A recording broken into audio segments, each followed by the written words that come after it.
بسم الله الرحمن الرحيم أفحسبتم أنما خلقناكم عبثا وأنكم إلينا لا ترجعون فتعالى الله الملك الحق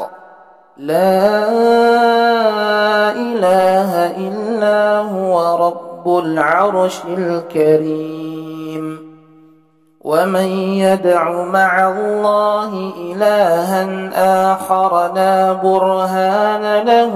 به فإنما حسابه عند ربه إنه لا يفلح الكافرون وقل رب اغفر وارحم وأنت خير الراحمين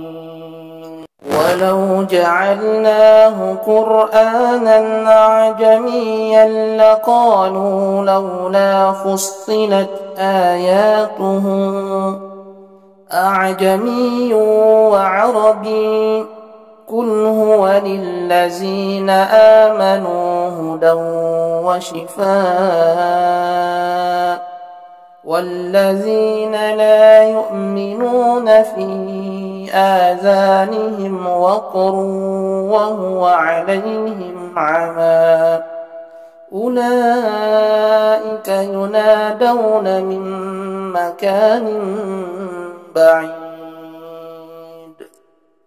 بسم الله الرحمن الرحيم قل أوحي إلي أنه استمع نفر من الجن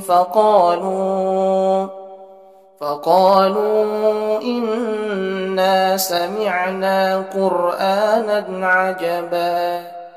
يهدي إلى الرشد فآمنا به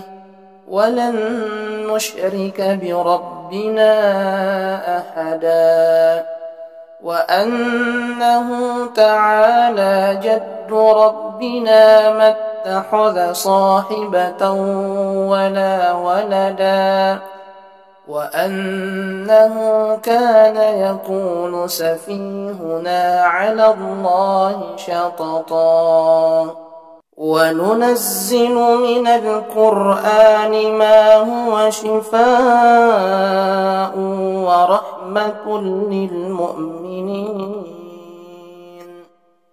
ولا يزيد الظالمين إلا خسارا